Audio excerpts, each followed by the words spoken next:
자, 이제 투자 분석 기법을 보겠습니다.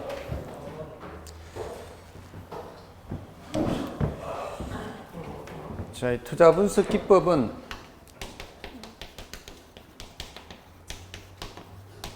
첫 번째로 화폐 시간 가치를 고려하느냐 고려하지 않느냐 이거를 구별을 해야 되고요. 두 번째는 이제 뜻을 묻는 거예요. 예를 들어서 순현가법은 뭐예요? 이렇게 수익성 지수법은 뭐예요? 이런 식으로 뜻을 묻습니다. 그리고 종합환원율이 뭐예요? 이렇게 종합환원율이 뭐예요? 그럼 뭐라고 대답해야 될까요? 총투자액에 대한 순영업소득의 비율을 말합니다. 이런 식으로 이렇게 대답을 해야 돼요. 자, 아무튼 화폐시장 가치 고려하는 거는 무슨 법이에요? 할인 현금 수지 분석법이죠. 그래서 화폐시장 가치 고려하면은 순수매하고, 그러니까 순현가법이 있고, 수익성 지수법이 있고, 내부 수익률법이 있죠. 그 다음에 연평균 순현가가 있고요. 현가 회수기간이 있죠. 저렇게 현가라는 단어가 들어가 있는 것이 세 군데가 있죠. 그리고 수익성 지수, 내부 수익률, 이것들은 현가라는 단어는 없지만 화폐시장 가치 고려하니까 따로 좀 기억을 해야 되겠죠. 현가라는 단어만 봐도 벌써 알 수는 있죠. 일단 이 5가지고요. 종류는 나머지는 전부 다 뭐예요? 화폐시장 가치 고려하지 않는 방법이죠. 그러니까 어림셈법에 나오는 모든 것, 비율분석법에 나오는 모든 것, 이건 전부 다 화폐시장 가치를 고려하지 않는 거예요. 됐죠? 그리고 여기서는 요놈들은 더 이론적으로 세부적으로 들어가야 되죠. 여기도 이제 승수법, 수익률법, 이게 비대부채에서 뜻까지는 들어가야 돼요. 그래서 두 번째가 뭐예요? 두 번째가 뜻을 묻는다 그랬죠. 뜻. 그래서 뜻을 묻는데 이제 얘네들 먼저 화폐시장 가치 고려하는 방법들. 할인연금 수지 분석법 중에서도 순현가가 뭐예요? 이렇게 물으면 뭐라고 대답해요?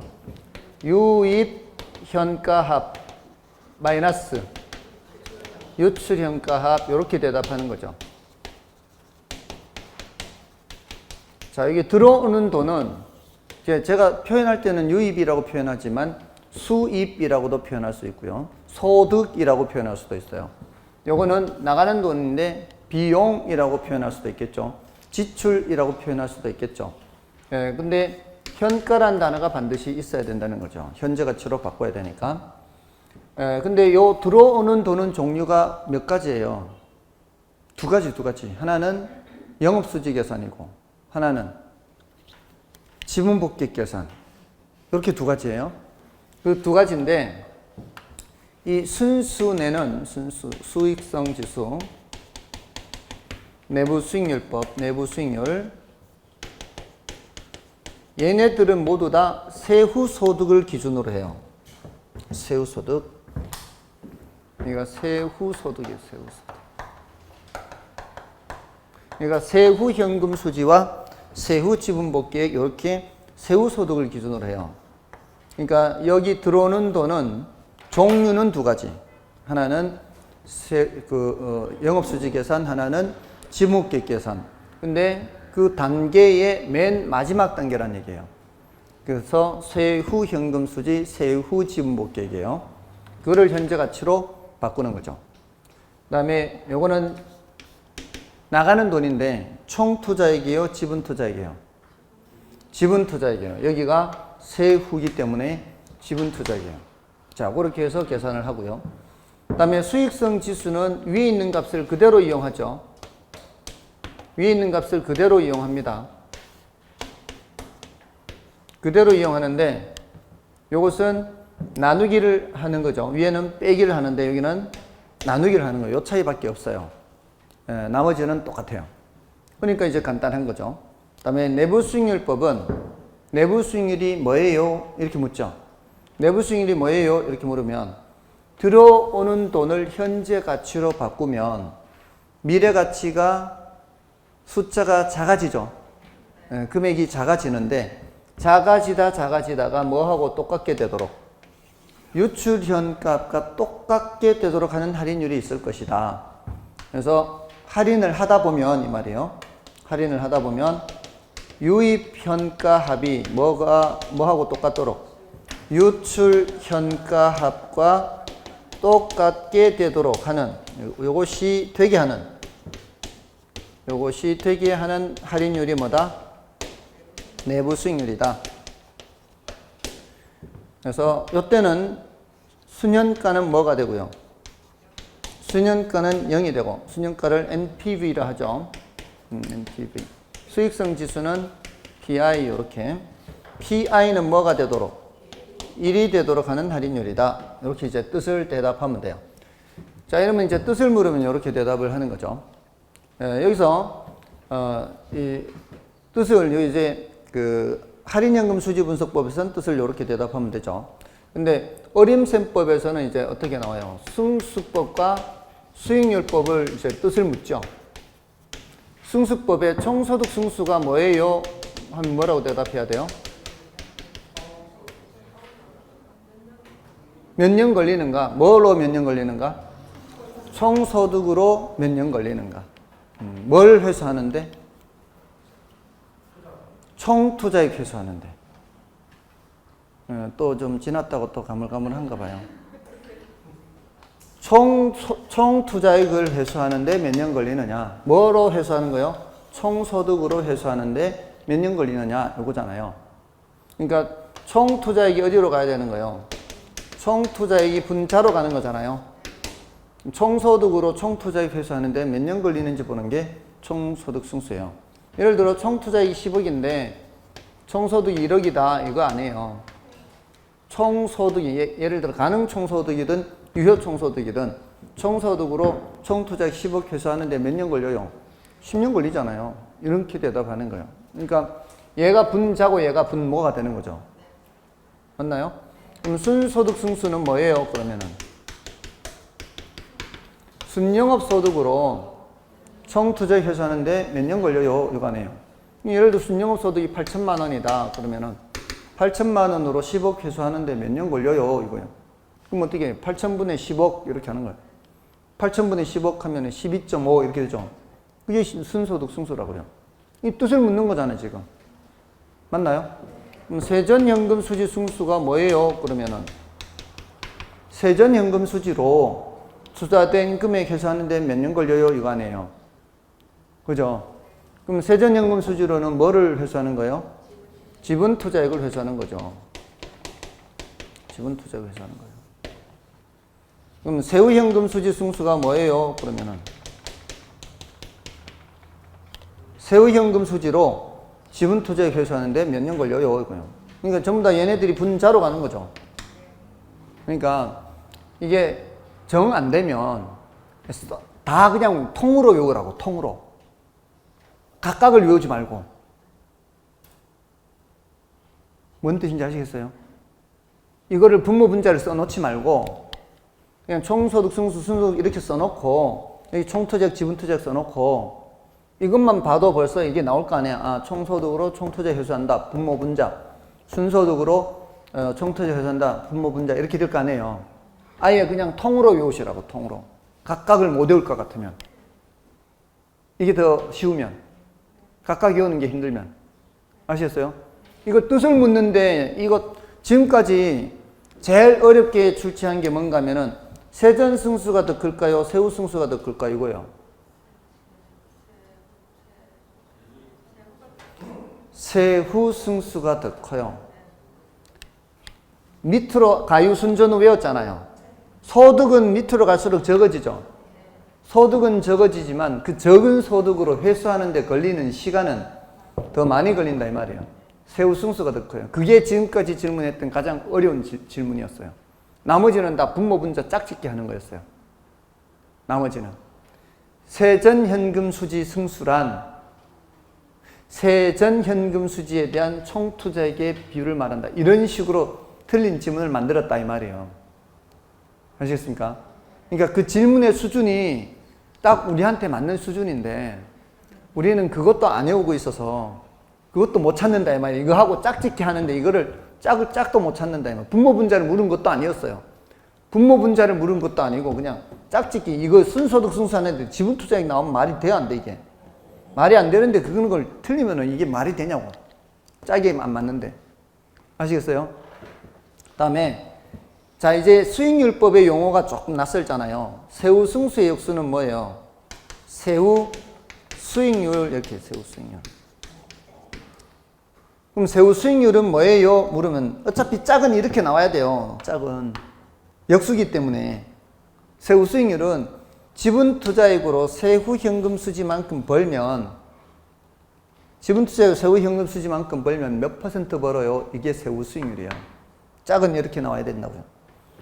그러면 요 위에 거는 세전 수익률 하면 좋겠지만 세전 수익률이라 안 하고 뭐라고 한다고요? 지분 배당률이라 한단 말이에요. 지분 배당률. 이걸 따로 외워야 된다고요.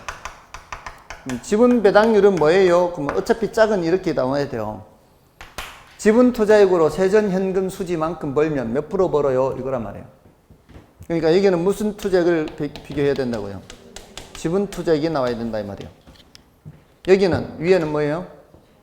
종합반환율. 자, 이제 이걸 쓰니까 이제 조금 익숙해졌나요? 예전보다는 익숙해지셨어요? 머릿속에는 없어도. 머릿속에는 없어도 눈으로는 좀 익숙해졌어요? 그럼 이제 그 다음에 이제 머릿속에 들어갈 때가 됐겠죠, 이제. 많이 이제 눈에는 익숙해졌으니까. 그 다음 단계는 머릿속에 들어가겠죠. 그럼 종합반환율이 뭐예요, 그러면? 총 투자액으로 순영업 소득만큼 벌면 몇 프로 벌어요? 이거잖아요. 그 다음 여기는 뭐예요? 총 자산 회전율이에요. 총 자산 회전율. 총 자산 회전율은 이거는 뭘 비교하는 거라고요? 총 투자액하고 비교하는 거다 이 말이에요. 자, 이게 이제 승수법, 수익률법에서 나오는 거예요. 그 외에 단순 회수기간 있죠. 단순 회수기간 있잖아요. 보통 여기 회수기간이라 하잖아요. 몇 년 걸리느냐 하는데 단순 회수기간이라 따로 있죠. 그거는 뭐예요? 지금 원래 내가 1억을 투자를 했는데 첫해 2천 벌고 둘째 3천 벌고 셋째 4천 벌고 이게 매년 들어오는 금액이 다르다고 가정을 하는 거예요. 다른 거를 다 예측하는 거예요. 여기는 매년 똑같은 금액이 들어오는 거예요. 첫 해도 1억, 둘째도 1억, 세 번째도 1억. 똑같은 금액으로 들어오면 10년 가면은 10억을 회수하는 거잖아요. 근데 단순 회수 기간에서는 첫 해, 둘째, 셋째 금액이 같아요, 달라요? 단순 회수 기간에서는 금액이 달라요. 첫 해 2천, 둘째 3천, 셋째 4천, 넷째 또 4천. 이렇게 하면은 1억을 회수하는데 몇 년 걸려요? 이거 하는 거죠. 그러니까 더하면 돼요, 이것도. 더하면 되는데 이 승수법과 차이점은 뭐예요? 승수법은 매년 금액이 똑같은 거고 일정한 거고 단순 회수 기간은 매년 금액이 다르다는 차이밖에 없어요. 더하는 거는 똑같아요. 그냥 더해 나가서 투자된 금액 회수하는 거예요. 그러니까 그냥 단순 회수 기간이라고 그래요. 또 수익률법에 회계적 이익률법 있죠. 회계적 이익률 하는 게 있어요. 이것도 이익률을 따지는 거예요. 화폐 시장 가치를 고려하지 않으면서. 이 회계적 이익률에서는 이런 걸 따진단 말이에요. 지금 현재 1억이 나가서 6개월 뒤에 7천이 들어오고 12개월 뒤에 5천이 들어오면 1년을 기준으로 하는 게 회계적 이익률이에요. 1년. 우리 회계장부 만들 때 1년을 기준으로 1억이 나가서 총 들어오는 거는 얼마 들어오는 거예요? 1억 2천이 들어오면 회계적 수익률이 몇 프로란 얘기예요? 회계 수익률이 20%, 20%. 그러니까 총 1억 2천이 들어오면은 2천의 수익이 생길 거 아니에요. 근데 똑같이 1억이 나가는데 5천만 원이 6개월 뒤고 7천만 원이 12개월 뒤고 이것도 회계적 이익률은 몇 프로? 회계적 이익률은 20%. 이런 걸 따지는 거예요. 어차피 1년 동안 1억 2천 들어오는 거니까 이거는 회계적 이익률은 20%로 똑같아요. 그럼 화폐시장 가치 따지는 거야, 안 따지는 거예요? 화폐시장 가치 안 따지는 거예요. 근데 어떤 게 더 좋아요? 위에 게 더 좋죠? 6개월 뒤에 7천만 원 들어오는 게 들어오는 총 금액은 똑같아도 1억 2천 총 금액은 똑같더라도 초기에 많은 돈이 들어온 게 더 좋잖아요. 후기에 많은 돈이 들어오는 것보다. 근데 회계적 이익률법은 그걸 따져요, 못 따져요? 그걸 못 따진다. 화폐시장 가치를 고려 안 한다고요. 화폐시장 가치 고려 안 하는 거예요. 근데 화폐시장 가치 고려하는 내부 수익률이나 수익성 지수나 내부 순현가법은 순수내는 이걸 따진다 이 말이에요. 화폐시장 가치를. 순수내에서는 어떤 게 더 좋다라고 대답한다고요. 위에 있는 거, 아래 있는 거 A, B 하면은 A가 더 좋다라고 얘기한다고요. A의 순현가, B의 순현가 하면 A가 더 크다 이 말이에요. A의 수익성 지수, B의 수익성 지수 하면은 A가 더 크다. A의 내부 수익률, B의 내부 수익률 하면은 A의 내부 수익률이 더 크다 이 말이에요. 화폐시장 가치를 따지면은. 화폐시장 가치를 안 따지니까 똑같다고 보는 거예요. 얘네들은 다 화폐시장 가치 안 따지는 거예요. 화폐시장 가치 따지는 건 저 5가지밖에 없다 이 말이에요. 됐나요? 자, 그럼 얘네들 다 됐고 뜻을 묻는 거니까 그러면 어림셈법에서도 뜻됐어요. 얘가 뭐예요? 얘가 뭐예요? 이렇게 대답을 했을 때 됐나요? 이게 지금까지 이거 승수법, 수익률법 8가지 여기 4가지 역수관계하고 늘 그렇게 했잖아요. 뜻을 묻는 거예요. 여기는 더 이상의 이론이 없잖아요. 더 이상의 이론이 있다면은 이거 종합반원율 이거 뒤에 감정평가론에 가서 종합반원율은 어림셈법의 수익률이어서 정확한 수익률이 아니고 얘는 뭐 더하기 뭐다. 얘는 수익률, 정확한 수익률 더하기 회수율이다. 이렇게 나중에 이제 요거는 감정평가론에 가서 환원율의 성격에서 공부하는 거예요. 환원율에서 종합환원율은 뭐와 뭐의 합이다. 수익률과 회수율의 합이다. 이런 걸 했단 말이에요. 그 외에 이제 용어를 조금 더 추가한다면 순소득 승수는 뭐라고도 한다. 자본 회수 기간이라고 한다. 이렇게. 이 뜻 묻는 거예요. 지금 계속 뜻 묻는 거 얘기하고 있는 거예요. 그 다음에 비율 분석법에서는 뜻을 물으면은 뭐예요? 대부 비율이 뭐예요? 이렇게 하죠. 대부 비율이 뭐예요? 그러면 대부 비율은 남의 거 비율 했죠. 남의 거 비율. 맞나요? 남의 거 비율 하면은 전체 분의 저당 이렇게 하죠. 또는 부동산 가치 분의 부채 잔금 하죠. 부채 잔금. 이렇게. 됐습니까? 자, 대부 비율은 동의어가 많다 그랬죠. 저당 비율, 이것도 동의어고, 융자 비율, 대출 비율, 차입 비율, 담보 인정 비율, 영어로 LTV 하는데 얘네들은 LTV를 잘 안 써주고 나머지는 LTV를 써준다는 말이에요. 그래서 대체로 이제 LTV를 보고 하면 되는데 얘네들은 LTV를 안 써주니까 따로 기억을 해야 되고 부채 비율은 다른 거라 그랬죠. 부채 비율은 지분분의 저당 했잖아요. 지분분의 저당에서 내 거분의 남의 거. 이거는 어디에서 써먹는 거예요? 이거는 지렛대 효과에서 써먹는다고요. 이거는. 이 지렛대 효과에서 남의 돈을 몇 배 뻥튀기 하냐 할 때 그 몇 배 할 때 요거란 말이에요. 됐나요? 그래서 관련은 돼 있죠. 대부 비율과 부채 비율이 관련은 돼 있어요. 대부 비율이 커질수록 뭐도 커지는 거예요. 부채 비율도 커지는데 이게 대부 비율이 커질 때 부채 비율은 급격하게 증가하는 거예요. 커지는 거예요. 자, 그럼 됐고 이거 다 뜻 묻는 거예요. 뜻. 다음 대부채, 부채 감당률 있죠. 부채는 누가 감당한다? 순영업소득이 감당한다. 그래서 순영업소득 나누기 부채 서비스액 이렇게 하는 거예요. 이거는 1보다 클수록 좋은 거죠. 얘는 여기까지 하는 거죠. 판단 기준까지. 얘는 판단 기준이 있어요. 다른 거는 판단 기준을 뭐 굳이 한다면 수익률은 클수록 좋아요, 작을수록 좋아요.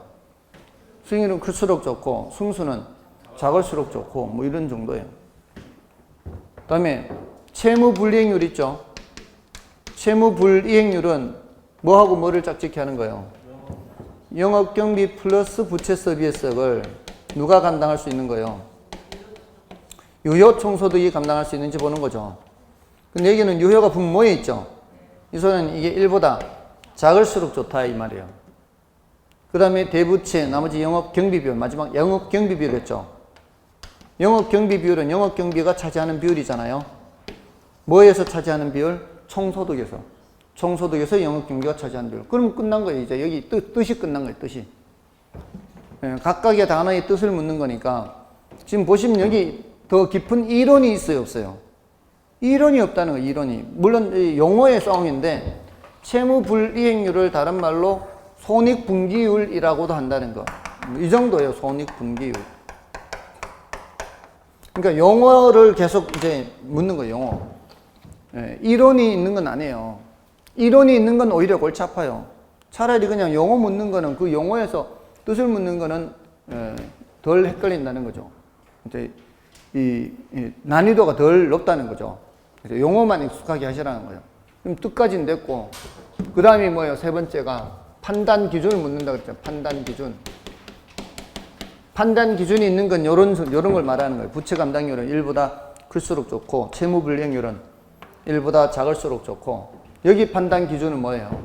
순영가는 0보다 크거나 같으면 채택하는 거고, 수익성 지수는 1보다 크거나 같으면 채택하는 거고, 내부 수익률은 요구 수익률보다 크거나 같으면 채택하는 거고. 됐나요?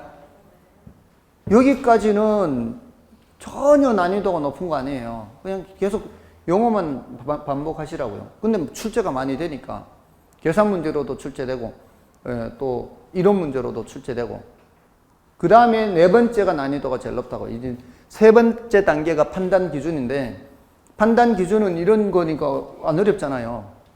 네 번째가 제일 난이도가 높다고요. 그거는 이제 또 좀 설명이 필요할 거예요. 좀 까먹었을 것도.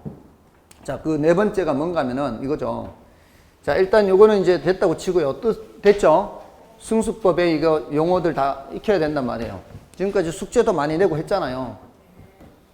예, 이것이 다 됐다고 치고, 뜻까지 됐고, 판단 기준도 됐고, 나머지 이제 마지막이 이제 난이도가 제일 높은 거예요. 그게 이제 여기 순영가법, 수익성지수법, 내부수익률법에서 나오는 거예요. 지금 우리가 판단 기준이라고 하는 이런 것들은 다 어떤 경우를 말하는가 하면은 상호 독립적인 경우를 말하는 거예요. 지금 이렇게 얘기하는 것들은 상호 독립적인 경우에는 가용 자금의 제한이 있어요, 없어요? 가용 자금의 제한이 없어요. 가용 자금의 제한이 없어요. 그러니까 돈은 얼마든지 있어요. 돈이 얼마든지 있다면 0보다 큰 거는 다 하면 돼요. 그리고 1보다 큰 거, 수익성 지수가 1보다 큰 거 다 하면 되고, 내부 수익률이 요구 수익률보다 큰 거 다 하면 돼요. 왜? 요구 수익률을 충족하고도 남는 게 있거나 최소한 요구 수익률을 충족한다면은 뭐 다 투자하면 되는 거죠. 그게 상호 독립적인 경우예요. 근데 문제는 어떤 경우라고요? 상호 배타적인 경우죠. 이거는 뭐예요? 가용 자금에 제한이 있는 거죠. 가용 자금에 제한이 있을 때에는 다 못해요. 좋아 보여도 다 못한다고요. 그래서 지난번에 이런 A, B, C, D 이런 예를 들었잖아요. A, B, C가 필요한 자금이 각각 3천, 4천, 5천 이렇게 했죠.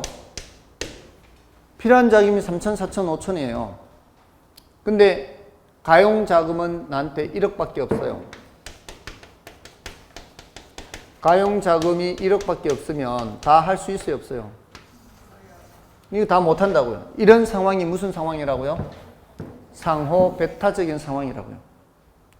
자, 이럴 때 수년가는 여기가 300, 여기가 350, 여기가 400. 자, 이러면 수익성 지수나 내부 수익률은, 자, 이거 일률적으로 계산하기가 어려워요. 이건 계산하기 어려운데, 이게 뭘 뜻하는 거예요? 수년가가 300이라는 게 투자자의 요구 수익률이 만족되고도 300만큼 남는다 이 뜻이에요. 지금 수년가라는 게 이거 할인했잖아요. 할인할 때 여기 수년가법과 수익성지수법은 할인율로 뭐를 사용해요? 할인율로 요구 수익률을 사용한단 말이에요. 얘는 뭘로 할인해요? 얘는 내부 수익률 자신으로 할인하죠. 요구 수익률로 할인했는데 이게 0보다 크다 이 소리는 요구 수익률을 만족하고도 남는다 이 뜻이거든요. 그럼 당연히 하는 거죠. 이것도 요구 수익률을 만족하고도 350 남아요. 요구 수익률 만족하고도 400이 남아요. 자, 그러면은 순영가법에서 누가 제일 좋은 방법이에요? 순영가가 클수록 좋아요. 이게 많이 남잖아, 이게. 얘는 그 다음이고, 얘는 세 번째고. 근데 효율성 면에서 봤을 때는 얘는 금액으로 표시한 거예요. 예를 들어 이런 거라고요. 여기는 이제 효율성이고, 예를 들어 여기 효율성이 여기가 더 높아요. 예를 들어 여기가 더 높아요. 얘는 요구 수익률을 만족하고도 몇 프로 더 벌었어요? 10% 더 벌었잖아요. 그게 내부 수익률이 10%란 뜻이 아니에요. 내부 수익률은 훨씬 더 높을 거예요. 왜냐하면 요구 수익률을 만족하고도 10% 더 벌었으니까 요구 수익률에 비해서 엄청 더 높은 거예요. 근데 얘는 요구 수익률을 만족하고도 10% 더 번 게 아니거든요. 10%면은 4천에 10%면 400이 돼야 10%잖아요. 근데 350이니까 9%도 안 되잖아요. 하고 36, 360을 더 벌어야 9%인데. 뭔지 아시겠어요? 얘는 요구 수익률을 만족하고도 8% 더 번 거예요. 5천에 8% 400이니까. 근데 그러니까 어떤 게 효율성이 제일 높다고요? 애가 효율성이 제일 높아요. 그러니까 정확한 내부 수익률을 계산하려면은 이 계산 그 방정식 풀어야 된단 말이에요. 대신 정확한 건 몰라도 우리가 어떤 게 더 효율적이라는 건 느낌을 알 수 있잖아요. 아까 5천, 7천 들어오는 게 더 좋아요. 7천, 5천 더 들어오는 게 더 좋아요 할 때도 7천, 5천 들어오는 게 더 좋은 거 알잖아요. 그 정확한 내부 수익률을 계산하려면은 그거는 계산을 해야 안단 말이에요. 우리가 그 정확한 값은 몰라도 이 느낌으로 알 수 있잖아요. 누가 제일 좋단 말이에요? 효율성 면에서는. 효율성 면에서는 A가 제일 좋단 말이에요. 그 다음이 B고 그 다음이 C란 말이에요. 근데 상호 독립적이어서 돈이 충분해서 다 하면 관계없어요. 다 하면 어차피 A, B, C 다 하는 거고 A, B, C 다 하는 거니까. 근데 돈이 모자라기 때문에 순영가법으로 의사결정을 한다면 뭐를 하게 돼요? C하고 B를 선택하게 되는 순영가법은 A까지 못 간단 말이에요. 순서대로 해야 되니까. 근데 이 방법을 하면은 수익성지수법이나 내부 수익률법을 하면은 A하고 B를 선택하게 된다 이 말이에요. 자, 이런 차이가 나는 게 바로 뭐 때문에 차이 나는 거예요? 상호 배타적인 경우고 투자 규모가 다르기 때문에. 이런 이제 표현이 어렵단 말이에요. 상호 배타적이고 투자 규모가 다를 때에는 순영가법에 의한 의사결정과 내부 수익률법이나 수익성지수법에 의한 의사결정이 다를 수 있다라는 거예요. 그런 게 이제 어려운 이제 표현으로 나온단 말이에요. 자, 그럴 때는 누구를 따라가야 된다? 그럴 때 누구를 따라가야 된다? 순영가법을 따라야 된다. 순영가법을 따라가야 투자자의 부가 극대화되지, 수익성지수법으로 가면은 투자자의 부가 극대화되지 안 된다는 거예요. 순영가법으로 가면 400, 350 하면 750을 버는데 수익성지수법이나 내부 수익률법으로 가면은 650밖에 못 본다 이 말이에요. 됐나요? 근데 자, 이렇게 이제 이런 얘기하면 이제 어떤 조금 더 깊게 생각하는 사람은 어떤 질문을 하는가 하면은 지금 그런 속으로 그런 의문이 들었어야 돼요. 만약에 그런 속으로 의문이 안 들었다는 거는 조금 깊게 생각을 안 했다는 뜻이에요. 조금 깊게 생각하는 사람은 아니 선생님 여기는 9천 투자했고 750 버는 거고 여기는 7천 투자해서 650 벌었으니까 이게 훨씬 낫지 않나요? 이렇게 질문을 해야 돼요. 그게 바로 뭐를 따지는 거예요? 효율 따지는 거예요. 당연히 지금 방금 뭐라 그랬어요? 효율은 누가 높아요? 효율은 이게 높지요. 당연히 7천 투자해서 650 버는 게 효율은 더 높아요. 그걸 부인하는 게 아니에요. 근데 문제는 여기는 남는 3천을 어떻게 할 거예요? 여기에 대한 거를 생각해야 해요. 여기는 남는 1,000이에요. 남는 1,000. 남는 1,000, 남는 3천이에요. 1억 중에서. 여기는 3천을 놀려야 되고 여기는 1,000을 놀려야 돼요. 놀린다는 뜻이에요. 갈 데 없다는 뜻이에요. 투자할 데가 없어. 3천 가지고. 남은 1,000 가지고 투자할 데 없어. 어차피 돈을 놀릴 바에는 이 말이에요. 어차피 돈을 놀려서 여기 650밖에 못 벌잖아. 돈 놀리니까. 그러니까 효율은 떨어지더라도 돈을 좀 더 굴려서 돈을 더 버는 게 낫다 이 말이에요. 이게 순형가법이다 이 말이에요. 순형가법은 그걸 다 감안한 방법이다. 그러니까 이 투자자의 부를 극대화하는 방법은 뭐다? 순형가법이다.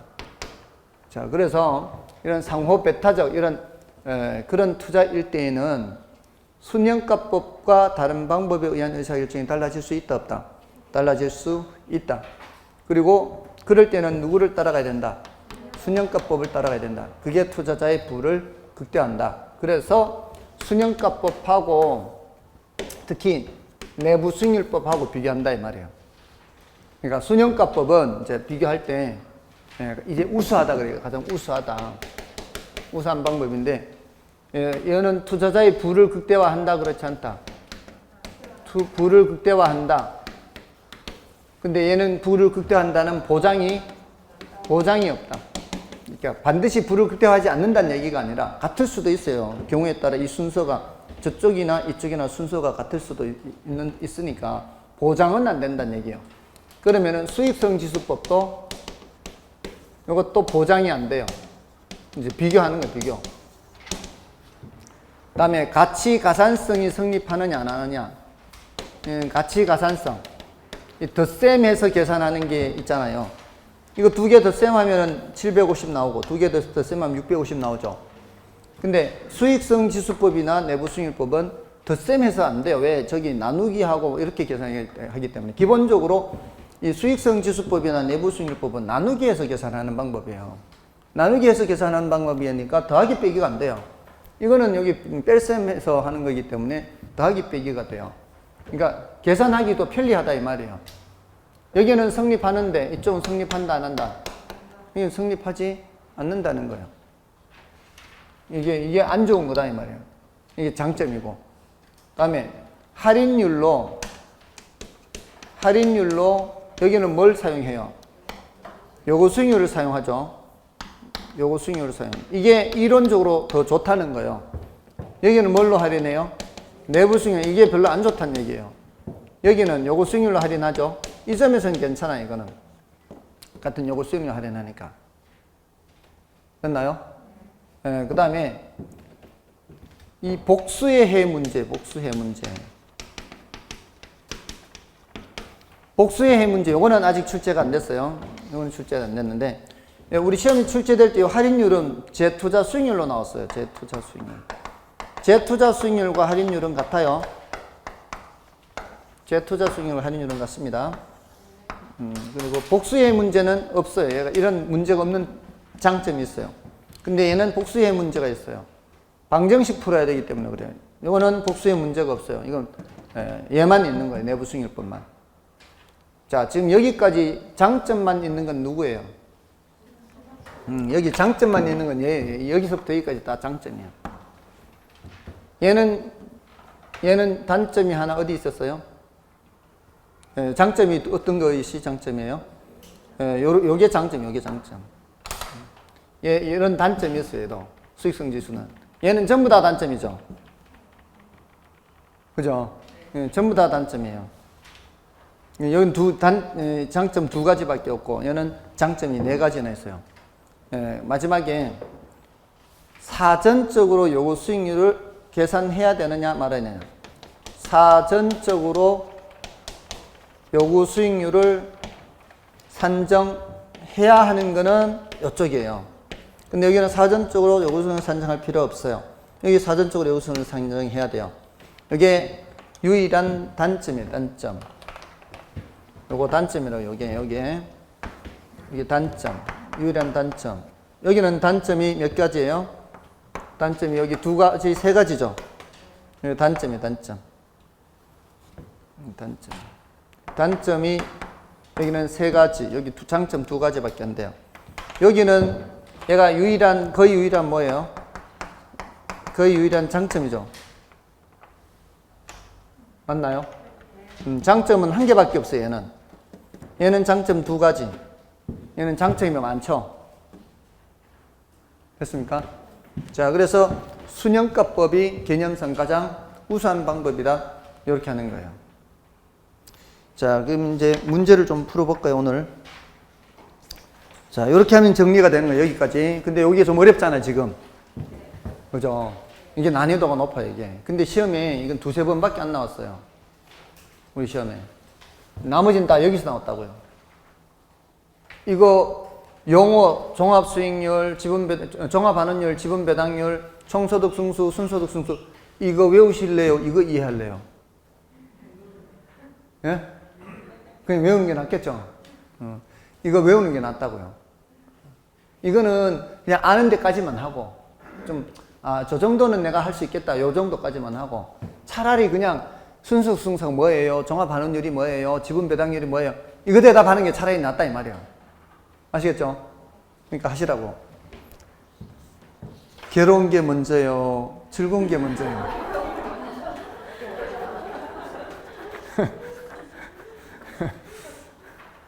자, 이제 오늘 문제를 좀 보겠습니다. 자, 1번을 보시면은, 자, 1번에 다음은 부동산 투자에서 영업수지 분석에 대한 설명이다. 틀린 것은 1번에 유효총소득은 가능총소득 빼기 공실 및 불량부채 손실 플러스 기타 소득.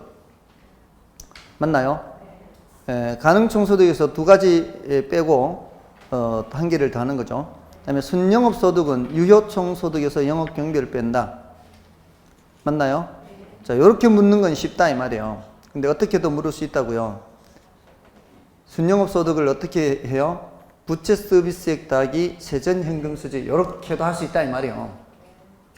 그 다음에 영업소득세는 순대이감 하면 뭐가 나와요? 과세 대상 소득이 나오죠.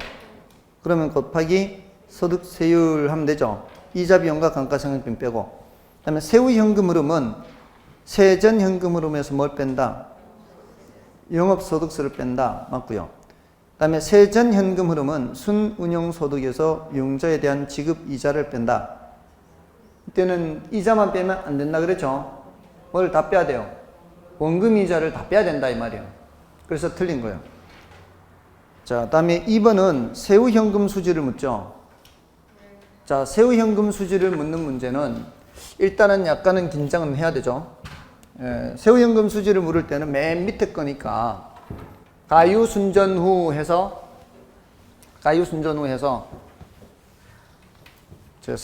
영업소득세가 어떻게 제시되어 있냐 이 말이잖아요. 영업소득세가 제시가 되어 있으면 그냥 빼면 되지만 세율로 되어 있으면 어떻게 해요? 옆에다가 순대이감을 써놓고 하라는 말이에요. 세율로 제시되어 있습니다. 이거 빼고 이거 다 하는 거죠. 가능총소득이 얼마예요? 5천만 원이죠. 그 다음에 공실이 가능총소득의 5%고 대손충당금 기타 소득은 없죠. 그럼 이것만 신경 쓰란 얘기잖아요. 공실만. 그럼 여기 얼마예요? 5천 곱하기 0.95 하면 되죠. 자, 그 다음에 여기 이제 경비를 빼서 순이 돼야 되는데 경비가 얼마예요? 경비가 250이죠. 감가상각비 빼면 안 되죠. 영업 경비만 빼야 돼. 그럼 250 빼면 얼마예요? 여기가 4,500 되나요? 빼기 250 하면은 여기가 4,750이고 250 빼니까 4,500. 그 다음에 뭘 빼야 돼 여기? 원금 상환액과 이자 비용 더한 거 빼야 되죠. 1,000만 원 빼야 돼. 그럼 여기가 3,500이 되죠. 자, 그 다음에 이제 영업소득세 빼야 되는데 이제 이쪽으로 와야 된다 이 말이에요. 순대이감으로. 순이 여기 있잖아요. 이렇게 하면은 매끄럽게 내려갈 수 있어요. 이렇게 순대이감 하면. 대체충당금은 없잖아요. 이자 비용은 얼마예요? 800이죠. 감가상각비가 500이고 그럼 1300이죠. 그럼 4500에서 1300을 빼면은 3200이고 세율이 몇 프로예요? 20%, 0.25. 그러면 640인가요? 640을 빼야 돼. 그럼 500을 먼저 빼고 140을 나중에 빼면은 2860인가요? 2860. 자, 시간이 얼마나 걸릴까 이게? 그러니까 여러분들이 푸실 때 이런 문제 딱 나오면 저기 이 스톱워치 기능 있잖아요. 스마트폰에 탁 누르고 읽기 시작하면 되지. 탁 누르고 읽기 시작하고 정답 2860 탁 체크할 때까지 하고 체크하고 시간을 딱 눌러보면 되잖아요. 이랬을 때 몇 초 이내에 풀어야 될까요? 90초 이내에 풀면 돼요. 90초. 그러니까 이게 계산이 내가 확실하게 아는 계산이다 라는 그 확신이 설 때에는, 그럴 때에는 시간이 너무 걸리면 또 안 되잖아요. 확실은 한데 시간이 너무 걸리면 안 되잖아요. 2분 걸려버리면 안 돼. 1분 30초까지는 허용이 된단 말이에요. 그럴 때는 확실한 거면 차라리 푸는 게 나아요. 확실하다면. 그렇지 않나요?